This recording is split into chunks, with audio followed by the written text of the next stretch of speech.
اعوذ باللہ من الشیطان الرجیم، بسم اللہ الرحمن الرحیم۔ آپ اس وقت سن رہے ہیں فاطمہ جناح کی کتاب مائی بردر کا تیسرا پارٹ، جو کہ انہوں نے قائد اعظم محمد علی جناح کی زندگی کے اوپر لکھی۔ ماں نے انہیں پیار سے سمجھایا کہ وہ باقاعدگی سے اسکول جایا کریں اور اپنی تعلیم کی جانب سنجیدگی سے توجہ دیا کریں، کیونکہ صرف اس طرح وہ زندگی میں آگے بڑھ سکتے ہیں۔ وہ ایک بڑے آدمی بھی بن سکتے ہیں جو دوسروں سے بلند و برتر اور ممتاز ہوگا۔ بچے کی ہٹ درمی پر شدید رنجیدہ ہونے کے باوجود والد نے ان کے ساتھ نرمی سے کام لیا اور ان سے کہا کہ وہ اپنی کتابوں پر پوری طرح توجہ دیتے رہیں۔ ننھے محمد علی نے کہا، ابا جان، مجھے اسکول جانا اچھا نہیں لگتا۔ پھر تم کیا کرنا چاہتے ہو؟ ابا جان، میں آپ کے ساتھ دفتر میں بیٹھ کر کاروبار سیکھنا چاہتا ہوں، مگر ابھی تم اس کے لیے بہت چھوٹے ہو محمد علی۔ میں آپ کے دفتر میں بیٹھ کر اسکول کی نسبت زیادہ بہتر کام کروں گا۔ میرے والد ذہین انسان تھے۔ انہوں نے یہ کہتے ہوئے بیٹے کو ترغیب دینے کی کوشش کی، محمد علی، میرے دفتر کا ڈسپلن بہت سخت ہے۔ تمہیں میرے ساتھ صبح 8 بجے دفتر جانا پڑے گا۔ دوپہر کے کھانے کے لیے ہم 2 بجے سے 4 بجے تک گھر واپس آئیں گے اور اس کے بعد ہمیں دوبارہ 4 سے 9 بجے رات تک دفتر میں رہنا ہوگا۔ میں ایسا ہی کروں گا ابا جان، مگر تمہیں کھیلنے کے لیے بالکل وقت نہیں ملے گا۔ مجھے اس کی پرواہ نہیں۔ اور یوں ننھے محمد علی نے والد کے دفتر اور اپنے کمرہ جماعت کے درمیانی فاصلوں کو توڑتے ہوئے میرے والد کے ساتھ شریک کار ہو گئے۔ لیکن جلد ہی انہیں اندازہ ہو گیا کہ وہ دفتر میں کوئی کام کرنے کے قابل نہیں ہیں۔ ہر کام کا تعلق لکھنے پڑھنے سے تھا۔ وصول اور ادا کی جانے والی رقوم رجسٹروں اور کھاتوں میں درج کی جاتی تھیں اور انہیں نہ پڑھنا لکھنا آتا تھا اور نہ ہی حساب کتاب۔ دفتر میں وہ صرف چھوٹے موٹے کام کر سکتے تھے جنہیں وہ کرنا پسند نہیں کرتے تھے۔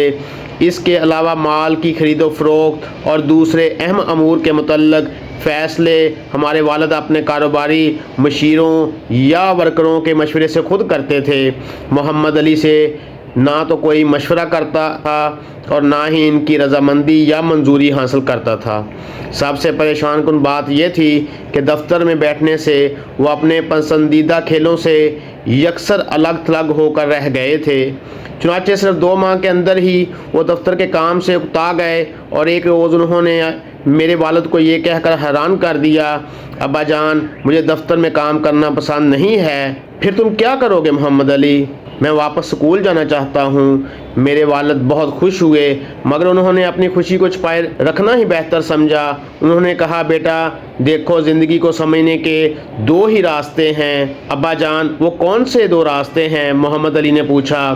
ایک یہ کہ آپ اپنے بزرگوں کی دانش اور تجربے پر بھروسہ کریں، ان کی نصیحت قبول کریں اور ان کے مشورے کے عین مطابق عمل کریں۔ اور دوسرا راستہ کون سا ہے ابا جان؟ دوسرا راستہ یہ ہے کہ آپ خود اپنے راستے پر چلیں، چاہے غلطیاں کریں مگر ان سے سبق سیکھیں اور زندگی کی شدید اور تکلیف دہ ٹھوکروں اور مشکلات سے زندگی کو سیکھیں اور سمجھیں۔ کم عمر محمد علی اپنے والد کی باتوں کو پوری توجہ سے سن رہے تھے۔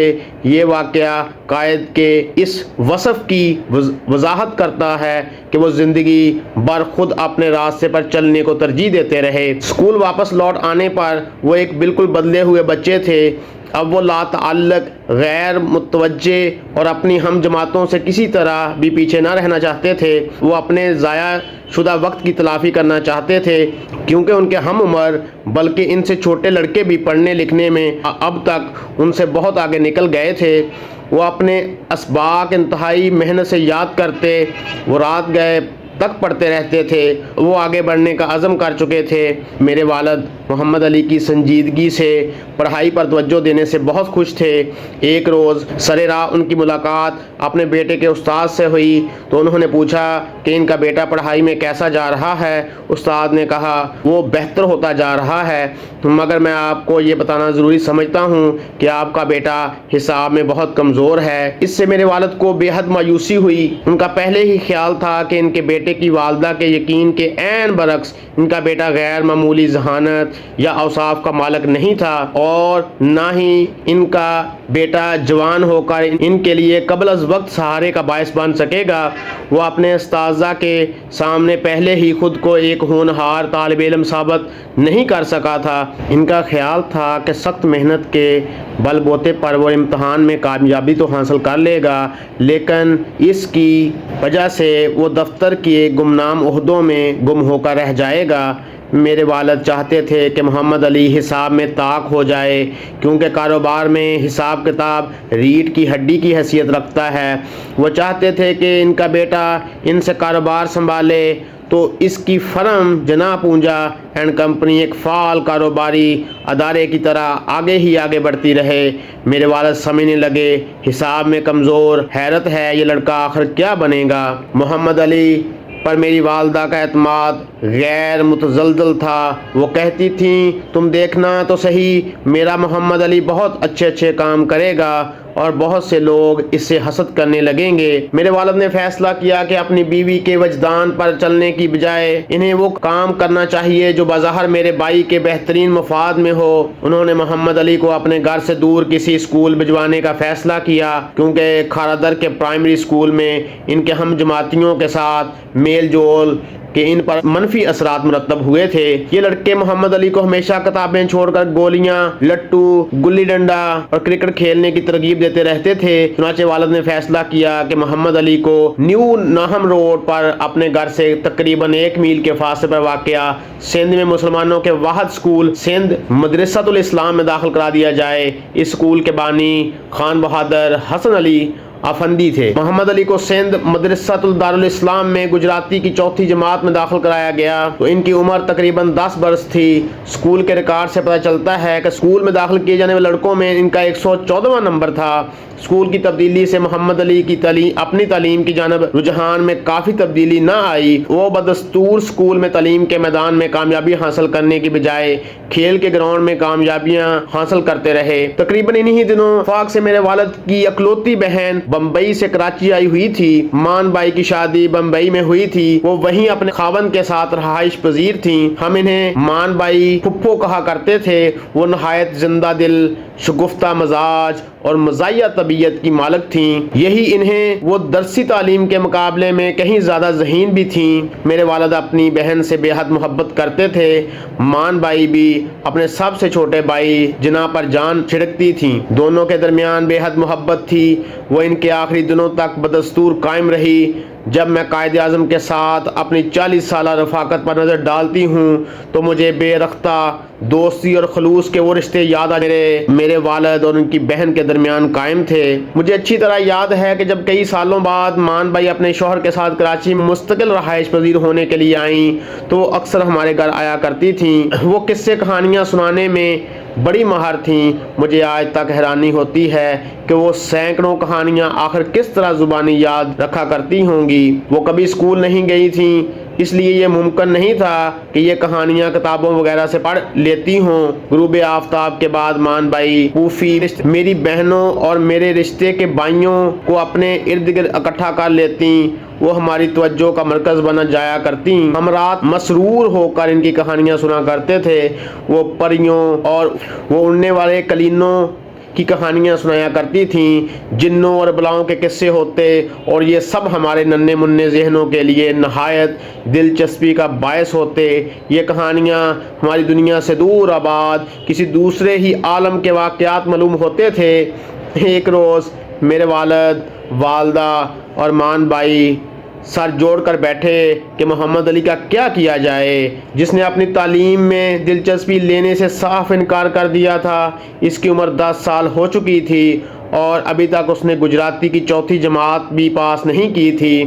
مان بائی نے تجویز پیش کی کہ وہ اسے اپنے ساتھ بمبئی لے جائیں گی۔ امید ہے ماحول کی تبدیلی سے اس کا دل پڑھائی کی طرف مائل ہو جائے۔ میری والدہ کو اس تجویز پر راضی کرنے کی کوشش کی گئی انہوں نے دل ناخواستہ اس کی اجازت دے دی۔ اس طرح محمد علی مان بھائی کے ہمراہ بمبئی چلے گئے۔ محمد علی کو بمبئی کے انجمن اسلام اسکول میں داخل کروا دیا گیا۔ کچھ عرصہ تک محمد علی نے اپنی کتابوں پر سنجیدگی سے توجہ دی، چنانچہ انہوں نے گجراتی کی 4تھی جماعت پاس کر لی۔ اس طرح وہ انگریزی کی پہلی کلاس میں داخلہ لینے کے اہل ہو گئے۔ ادھر والدہ کا اپنے چہیتے بیٹے کی جدائی میں برا حال تھا۔ بالآخر ماں کی محبت باپ کی منطق پر غالب آ گئی اور محمد علی بمبئی سے کراچی واپس آ گئے۔ میرے والد نے انہیں ایک مرتبہ پھر سندھ مدرسۃ الاسلام میں داخل کرا دیا۔ سکول کے رجسٹر کے مطابق اس مرتبہ ان کا داخلہ نمبر 178 تھا۔ 23 سپٹمبر 1887 تاریخ داخلہ تھی۔ گزشتہ تعلیمی ادارے کے خانے میں انجمن اسلام سکول بمبئی کا نام درج تھا۔ اب تک محمد علی کو جنون کی حد تک گھوڑ سواری کا شوق ہو چکا تھا۔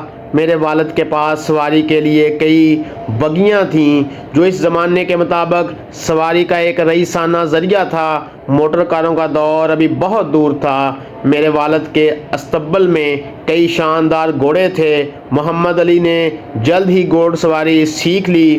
وہ اس کھیل سے بے حد محظوظ ہوتے تھے۔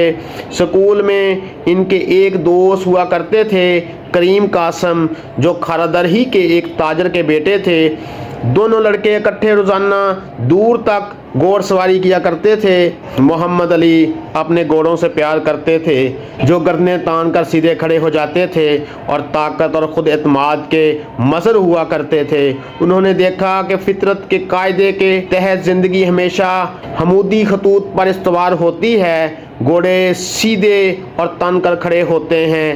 درختوں کا حال بھی ایسا ہوتا ہے، شاخوں پر پھول عموداً کھلتے ہیں، انسان سیدھا کھڑا ہو کر چلتا ہے۔ اسی طرح پرندے اور درندے بھی گنبد اور مینار آسمان کو چھو لینے کی تمنا کرتے ہیں۔ انہوں نے زندگی میں اصول بنا لیا کہ وہ نہ صرف سامنے دیکھیں گے بلکہ اپنا سر بھی بلند رکھیں گے۔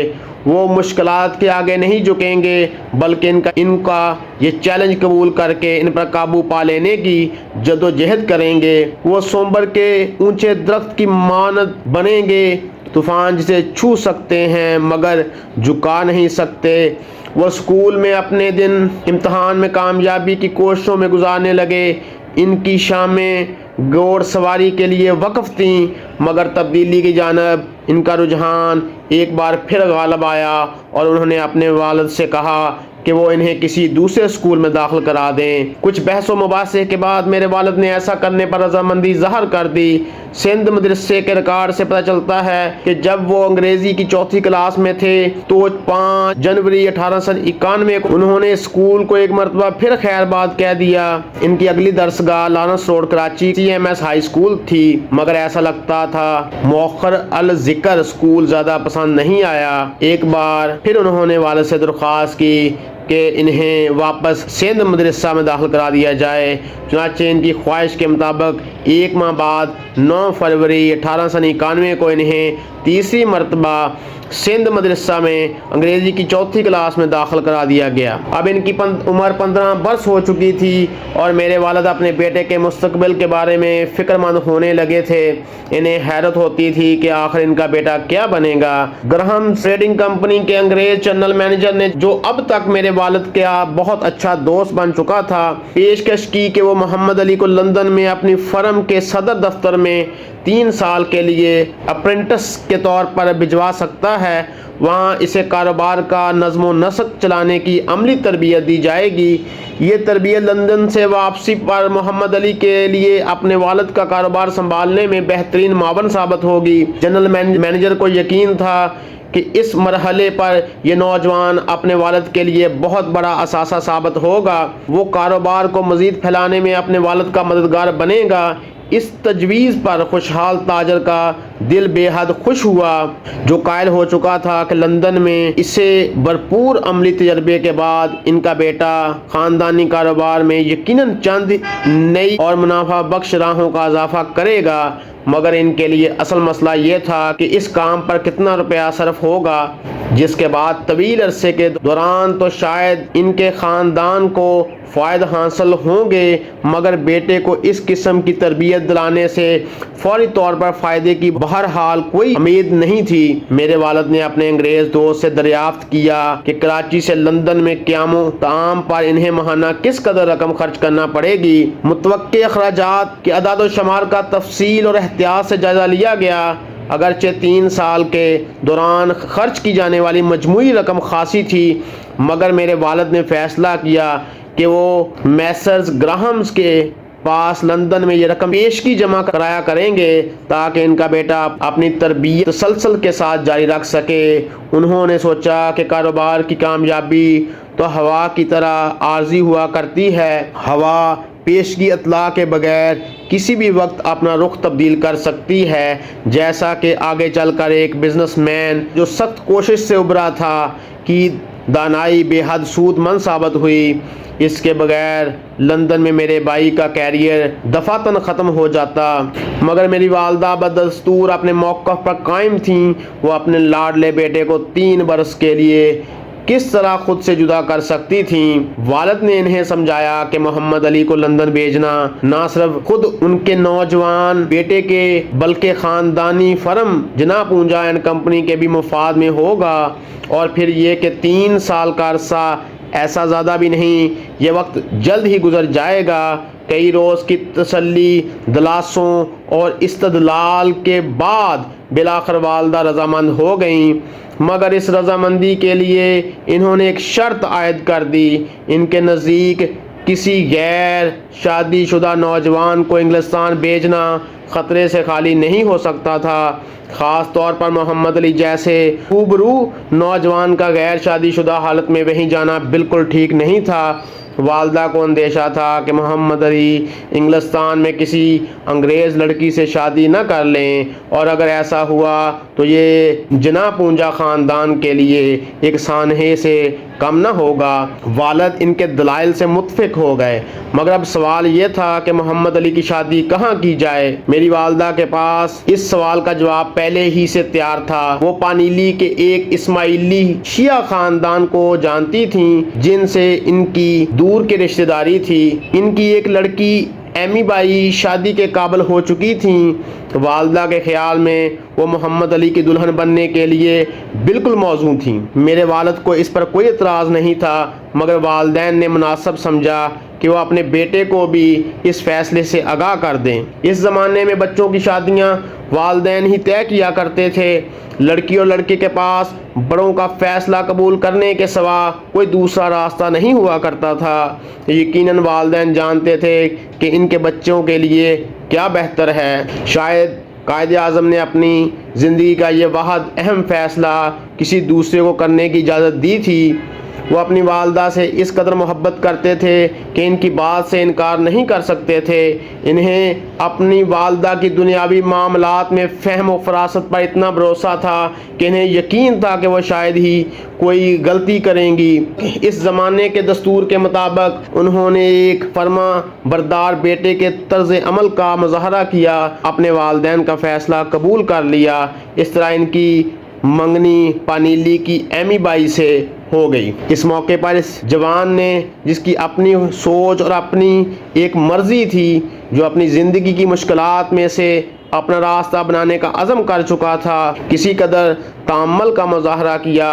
انہیں ایک ایسی لڑکی کے ساتھ شادی کرنے میں بنیادی طور پر اعتراض تھا کہ انہوں نے اسے نہ کبھی دیکھا تھا اور نہ ہی کبھی اس سے بات کی تھی، مگر یہ اعتراض والدہ کی یقین دہانی کی دھوپ میں ہلکی دھند کی طرح غائب ہو گیا۔ انہوں نے اپنے بیٹے کو یقین دلایا کہ اس قسم کے معاملات میں ماں کی دعائیں بہت باری ثابت ہوا کرتی ہیں، جس کے نتیجے میں ایسی شادیاں بہت خوش و خرم اور پرسکون ازدواجی زندگی پر منتج ہوا کرتی ہیں۔ اس منگنی کے نتیجے میں بعد ازاں ان کی شادی ہوئی، مگر اس سے قبل 30 جنوری 1892 کو انہیں سندھ مدرسہ کو خیر باد کہنا پڑا۔ جبکہ وہ انگلش کی 5ویں جماعت میں تھے۔ اسکول کے ریکارڈ میں اس واقعہ کا اندراج یوں ملتا ہے: محمد علی جناح بھائی اپنی شادی کے سلسلے میں کچھ جانے کے لیے اسکول چھوڑ رہے ہیں۔ 9 اگست 1947 کو گورنر جنرل کی حیثیت سے اپنی پہلی تقریر کے دوران انہوں نے اپنے بچپن کی سہانی یادوں کو تازہ کرتے ہوئے فرمایا: ہاں، میں کراچی میں پیدا ہوا تھا اور لڑکپن میں کراچی ہی کی ریت پر گولیاں کھیلا کرتا تھا۔ میں نے اسکول کی تعلیم کراچی میں حاصل کی تھی۔ انہوں نے اپنی کوششوں سے بے پناہ تجربہ حاصل کیا تھا، اسی لیے انہوں نے دوسروں کی جانب سے یہ کرو اور یہ نہ کرو، ان کے لیے کیا اچھا ہے اور کیا اچھا نہیں ہے جیسے احکامات قبول کرنے سے ہمیشہ انکار کیا۔ یہ عادت جو ان میں بچپن ہی سے رسخ ہو چکی تھی، ان کے ذہن کے سیاسی ارتقاء کے ہجان انگریز زمانے میں بھی ان کی رہنمائی کرتی رہی، مگر یہ تضاد انتہائی حیرت کا باعث ہے کہ شریک حیات کے انتخاب کے معاملے میں پسند یا ناپسند کا اختیار انہوں نے اپنی والدہ کو دے دیا۔ میرے والد، والدہ، محمد علی، پوفی مان بھائی اور کچھ دوسرے رشتہ دار کراچی سے بحری راستے سے ویراں وال روانہ ہوئے۔ وہاں سے محمد علی کی بارات بیل گاڑیوں کے ذریعے ہمارے آبائی گاؤں پنیلی پہنچی۔